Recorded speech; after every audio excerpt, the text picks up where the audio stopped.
नमस्कार साथियों, आज दशहरे का पर्व है और मैं आपके सामने उपस्थित हूँ धन की बात का ये प्रोग्राम लेकर। हालांकि ये प्रोग्राम हमारे शेड्यूल में नहीं था। ये हमारा चैनल कल ही शुरू हुआ है और उसका पहली एपिसोड कल एयर किया गया। दूसरा एपिसोड इसका जो है 29 तारीख को होना था, पर मेरे को बहुत ज़्यादा उत्साह था कि मैं आप लोगों से आज एक बार मिलकर आपको दशहरे की शुभकामनाएं दूं, दशहरे का अभिनंदन करूं। तो मैं आप सब लोगों को दशहरे की बहुत बहुत शुभकामनाएं देता हूं। दोस्तों, दशहरे में विजयदशमी दशहरा के रूप में इसको बनाया जाता है। आज विजय दिवस के रूप में इसको बनाते हैं। यहाँ पर नॉर्दर्न इंडिया में इसके पुतले जलाए जाते हैं, रावण के पुतले जलाए जाते हैं। इसको हम विजय दिवस मनाते हैं। आज इसका प्रतीक है ये कि सत्य की विजय हुई है असत्य के ऊपर। ये आने वाली पीढ़ी को हम हर साल हर वर्ष याद दिलाते रहते हैं कि ऐसा ये आज दिवस है कि इसको हम विजय दिवस के रूप में बनाते हैं। एंड आज का दिन वैसे ही बहुत महत्वपूर्ण है क्योंकि आज से 20 दिन बाद दिवाली मनाई जाएगी और दिवाली की तिवारी आज से शुरू हो जाती है, इसलिए इसका भी महत्व है। तो मैं दिवाली की भी शुभकामनाएं, हालांकि दिवाली को हमारा एपिसोड रहेगा, मैं आज ही आपको दिवाली की शुभकामनाएं देता हूँ। लक्ष्मी आपके आंगन में थिरके, आप कभी जीवन में पीछे मुड़कर न देखें एंड आपकी सब जगह जय जयकार हो। विषय पर आते हैं आप। आज का विषय हमारा फिर वही है, हमारे प्रोग्राम की शुरुआत है। हम बात कर रहे थे आज तक कि कंपनी की शुरुआत की, आप कंपनी की शुरुआत कैसे करें। ये जो हमारा पहला एपिसोड था वो दूसरी बार में कंटिन्यू रहेगा। आज हम कुछ हल्की फुल्की बात करेंगे क्योंकि आज एक बहुत बड़ा पर्व है। तो हमारा आज का विषय रहेगा कि बिजनेस शुरू करने के लिए आपने 3 बातों का ध्यान रखना है।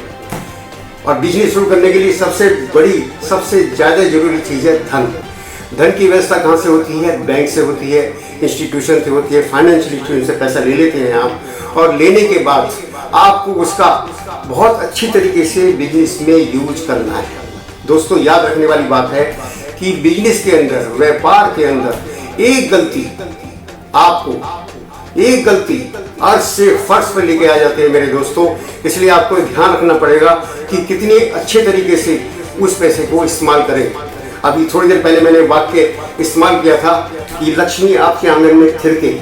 बिल्कुल, जब आपका बिजनेस बड़ा होता है तो लक्ष्मी भी आती है, धन भी आता है, धन के साथ साथ मान सम्मान आता है।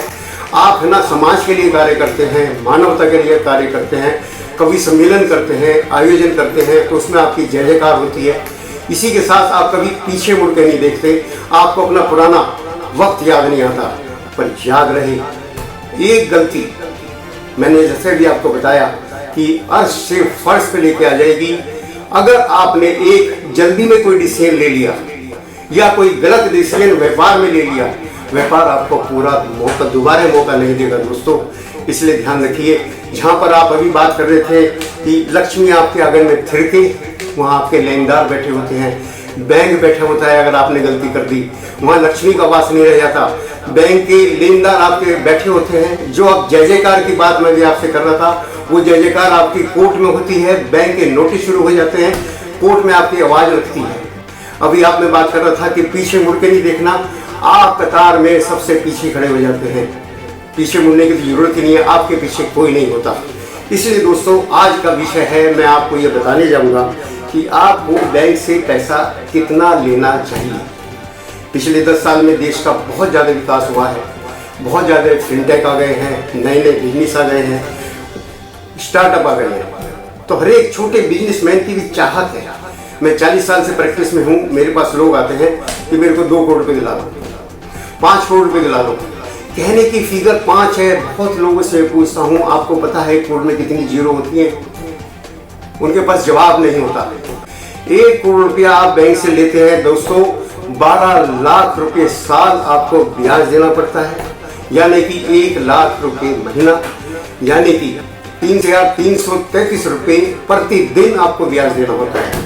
तो आपको सबसे पहले देखना होगा कि अभी जो आपकी बिजनेस लाइन है उससे कितना पैसा आप कमाते हैं। ये 1 करोड़ रुपये आ जाएगा तो उसके आने के बाद कितना कमा सकेंगे, इसी की हम प्रोजेक्शन बनाते हैं, जिसको कहते हैं प्रोजेक्टेड बैलेंस शीट। कई बार आप देखते होंगे कि आप बैंक में 1 करोड़ का लोन लेने जाते हैं, बैंक आपसे कहता है 60 लाख रुपए लीजिए, आप नाराज हो जाते हैं कि मैंने 1 करोड़ रुपये मांगा, वो 60 दे रहे हैं। बैंक भी इस चीज़ का आकलन करता है कि आपका बिजनेस कितना बर्दाश्त कर सकेगा। कहीं ऐसा ना हो आप डूब जाए।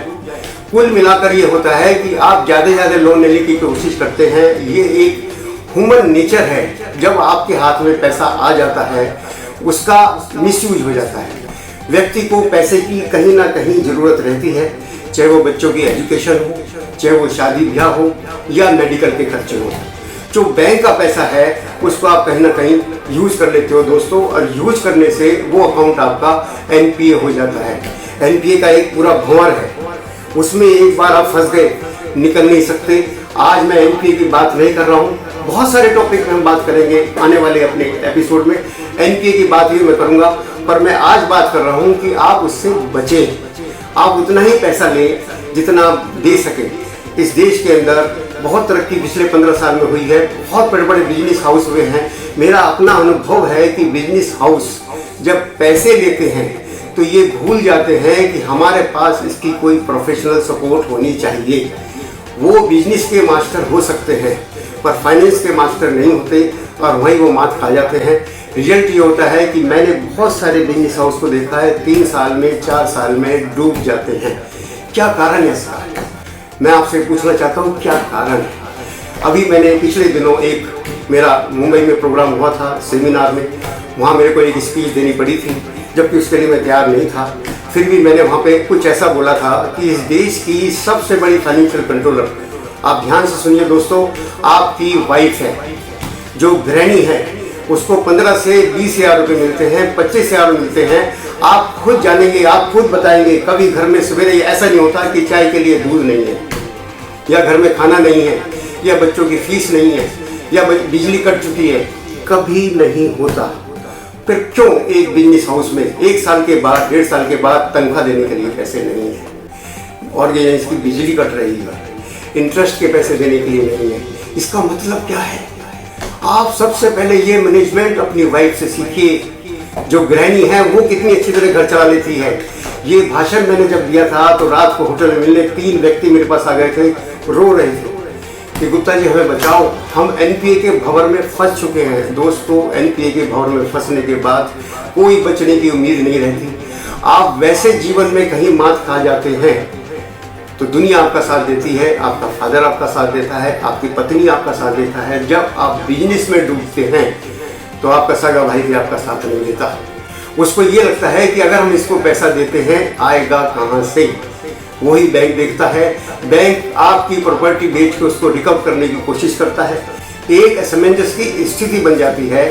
ना तो बारोवर को पता होता कि मैं क्या करूँ, ना बैंकर को पता होता है मैं क्या करूँ। बैंकर का अपना एक तरीका है, उसने सेक्शन 13(2) सरफेसी की है, उसमें नोटिस दे देते हैं, 13(3) का नोटिस देते हैं, 13(4) का सिंबॉलिक पोजीशन लेके प्रॉपर्टी को बेच देते हैं। मेरे दोस्तों, इसके ऊपर भी मैं बात करूंगा, इसके लिए पूरा एक प्रोग्राम अलग से बनाऊंगा। आज मेरा सिर्फ इतना कहना है कि अगर आपका जहाज आसमान में उड़ रहा है तो ध्यान रखिए इसके अंदर पेट्रोल पर्याप्त रहे, कि जब ये गिरेगा पेट्रोल के अभाव में बचने की कोई उम्मीद नहीं रहती। आपने इस देश में मरते हुए देखा है, कितने बड़े बड़े जाइंट्स बिजनेस के गिरे हैं। आपने किंगफिशर को देखा, आपने जेट एयरवेज को देखा। ये लोग 10-10 हज़ार करोड़ लेके डूब सकते हैं। तो फिर आप थोड़ा डर के रहिए। आप 1 करोड़ रुपए की जरूरत है तो 80 लाख रुपए लेने की कोशिश करिए।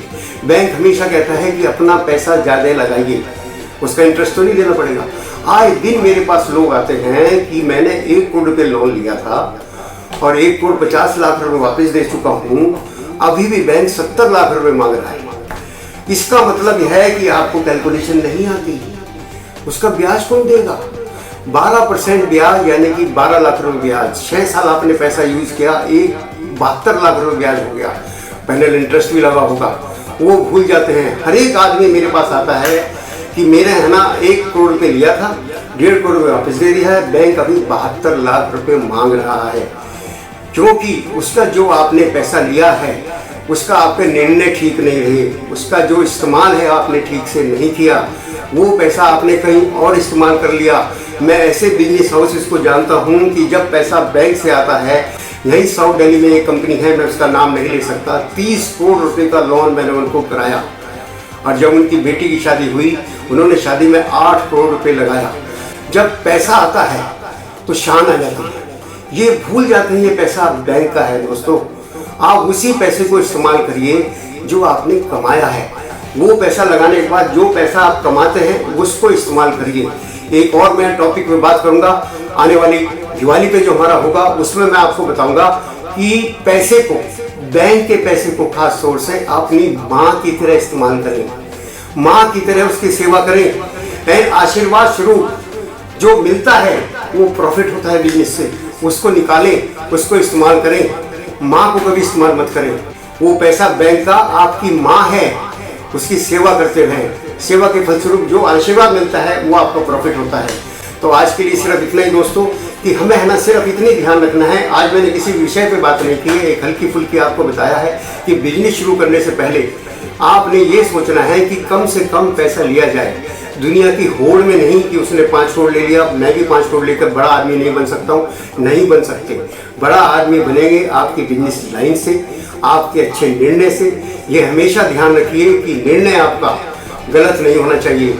ये कभी बिजनेस का दोबारा आपको चांस नहीं मिलेगा दोस्तों।